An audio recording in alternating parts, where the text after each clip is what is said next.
po magiging successful na labanan ng kriminalidad kung hindi po sa kanila. Palakpakan naman po natin ang ating uniform.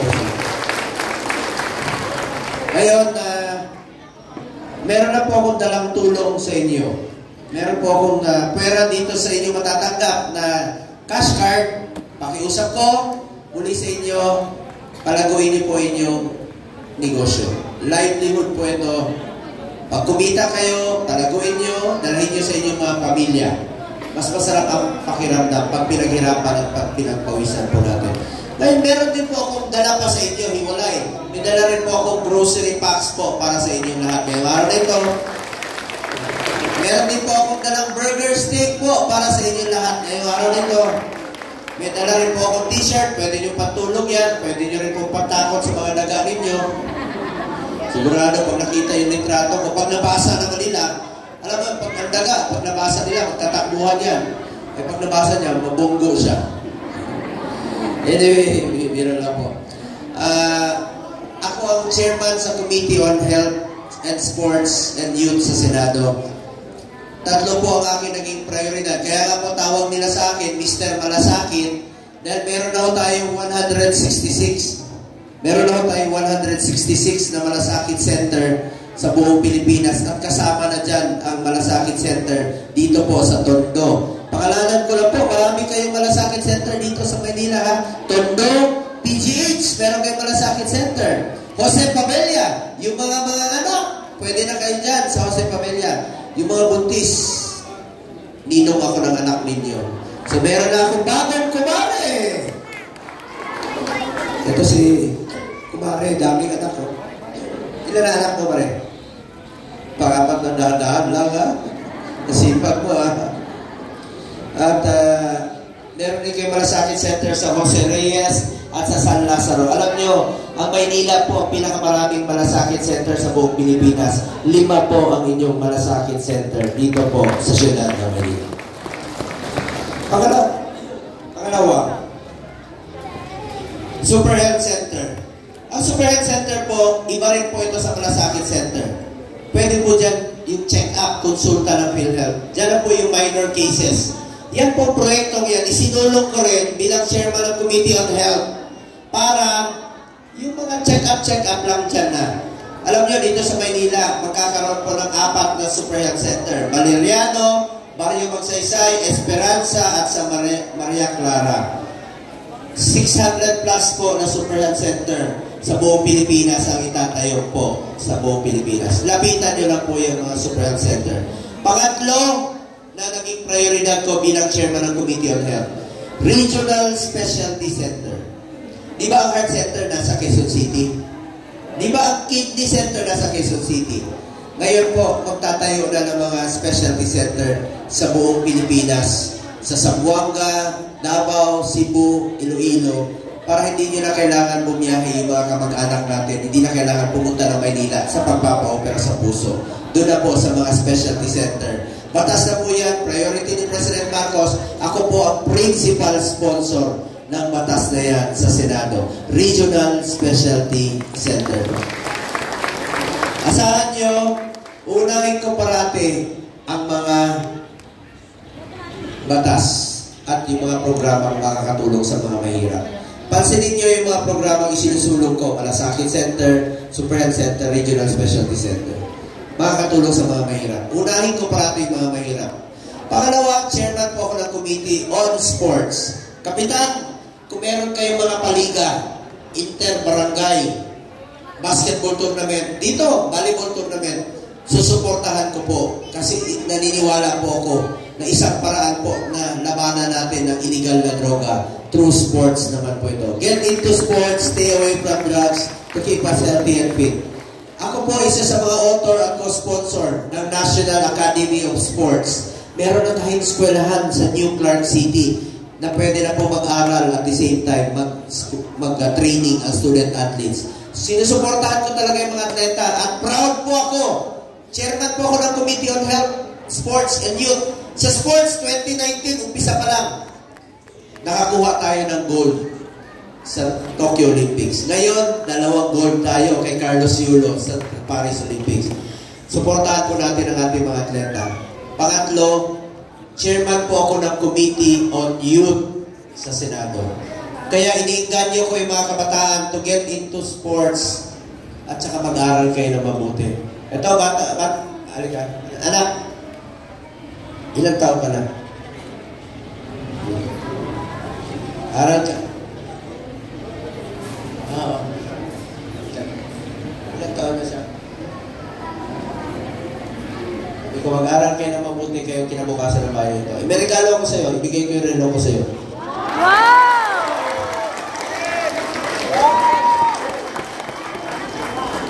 Relo.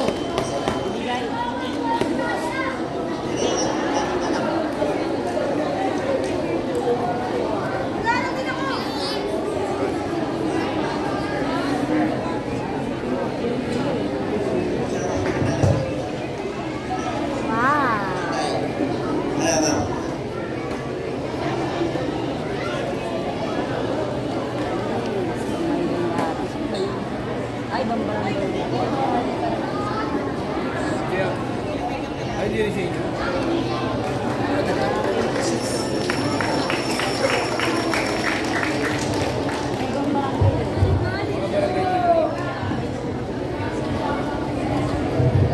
Yun, medyo okay na.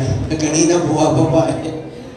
Ngayon mga kababayan ko, may dala rin po ako mga vitamins po para sa inyo lahat. May dala rin po akong face mask at iba pang mga kagamitan ng t-shirt. At lahat kayo makakatanggap ng bola.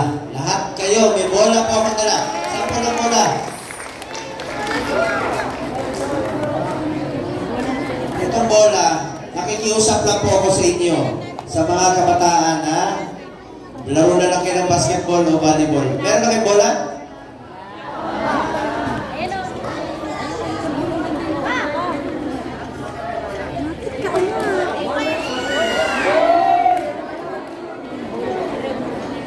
Lahat kayo, huwag kayo mag-alala, may bola.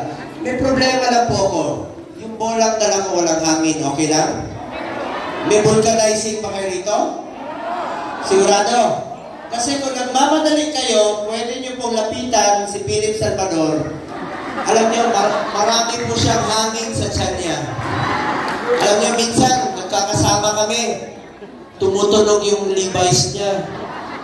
Pag nagreklamo ako, siya pang galit. Sabi niya, huwag ko raw amoyin. Nakikiamoy lang daw ako. Pero, alam mo, hindi naman niya matiis. Huwag ko raw amoyin. Walang patawad to eh. Mga kababayan ko, salamat po sa inyong lahat, sa inyong tiwala. Tawagin niyo lang po akong Kuya Bongo ninyo. At bukas po ang aking opisina para sa inyong lahat. Turing niyo po ako na Kuya Bongo. Pwede niyo po akong tawagin Kuya Bongo. Kayo, Pare Bongo ang tawag niyo sa akin, di ba? Kasi mga kumarin ko to, ninong ako ng mga anak. Pero may pakiusap lang po ako sa inyo. Halimbawa, nanay, huwag mo naman ako tawagin kuya. Nagsalubong tayo sa SM. Kuya po. Ano ako, super lolo? Madali naman po tandaan ang pangalan ko. Bongo lang po, Kuya Bongo. So maraming salamat po. Hindi naman ako malilimutan. Pumunta kayo ng kanto. Traffic, di ba? Ano yung maalala niyo pag nakakita kayo ng green? Ha? Go! Pag gutom na kayo, bibili kayo ng manok. Chokes, no? Oh. Ngayon, pag ano pangalan ng dating presidente? Rodrigo? Oh, paborito namin ulam. Mong? Oh. Anong tawag sa mahilig sa alak? Lasing? Oh, may go pa rin. Sino lasing ko sa inyo? Isa lang, isa lang. Ayan, ayan. Sampo lang.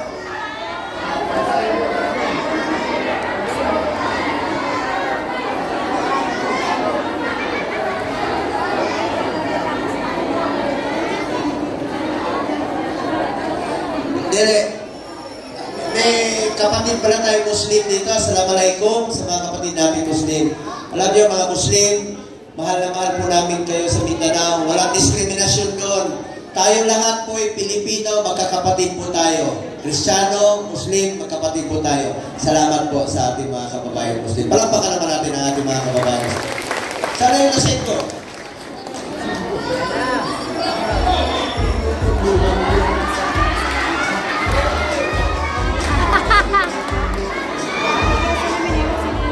kita nyo? Ayaw nyo? Ha? Ikaw rin, dali, ikaw. Isa na. Tama, dalawa na lang. Wala na akong salamin. Tama na, sandali. Dalawa lang. Si nanay. Sandali, at ang nanay. Dito, halika dito.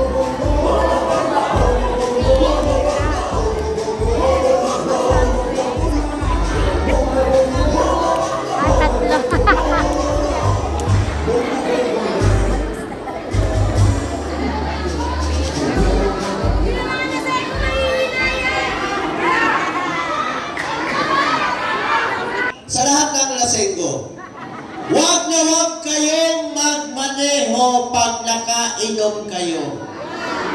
Di ba? Delikado yan. Pag may nangyari sa inyo, ako na naman ang maalala nyo. Pag kayo ay kita nyo?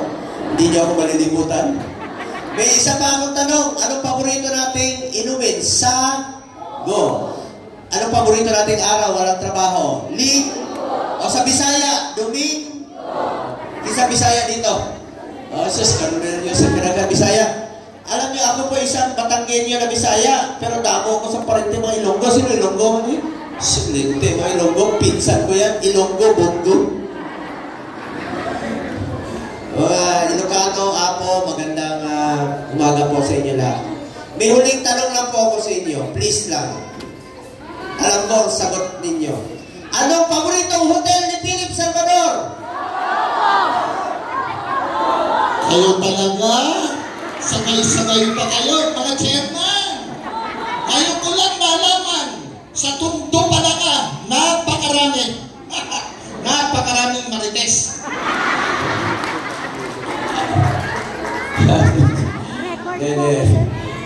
Salamat po sa inyo lahat. Mga kababayan ko, tandaan niyo po ito. Mahal na mahal ko kayong lahat. Mahal na mahal ko. Tandaan niyo po yan. At mahal kita, sobra. Sobra. Love you po. Love you po.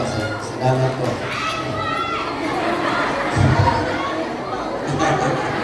Thank you. Thank you.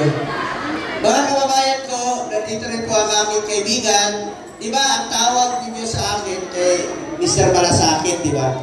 Si Philip Salvador, parati po yan sa Davao City. Sa kakabalik niya ng Davao City, alam niyo, sa kakabalik niya ng Davao, nakapag-iwan po siya ng 4 na anak sa Davao. Philip Salvador. Napakaganda ng intro mo palagi sa akin. Kayo naman, tawanan kayo agad. Maniniwala ba naman kayo magagawa ng mukhang ito? Tayo na. Lahat sabay-sabay. Guwapo ka na, oh. Wala pa naman sinabi. Kaya ganito po. Partner, anong tawag mo sa akin? Sandali lang. Ako magtatanong sa inyo. Sinabi ng ating butihing senador ang binansad niya sa akin Mr. Epektibo. Ayan, no? Mr. Epektibo Philip Salvador. Ngayon, alam ko magagaling ang mga tiga-Tondo. Ano ang bansag kay Senator Bongo? Mr. Ano ang nag-iisang bisyo ni Senator Bongo?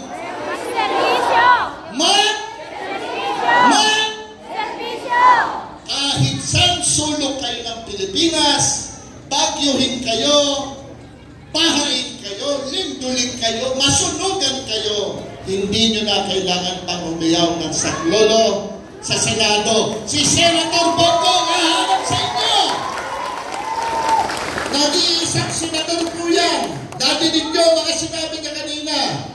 Sino ba ang nag-isip ng Malasakit Centers para sa pinakamahihirap na mahirap? Sino?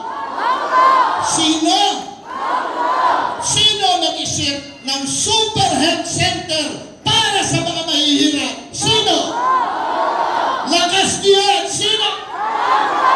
At Regional Specialty Center para sa mahihirap. Sino nag-isip niya? Walang nag-isip na ibang senador niyan. Nag-iisa ang kaharap nyo ngayon, si Senator Bongo. Pag mamalasakit,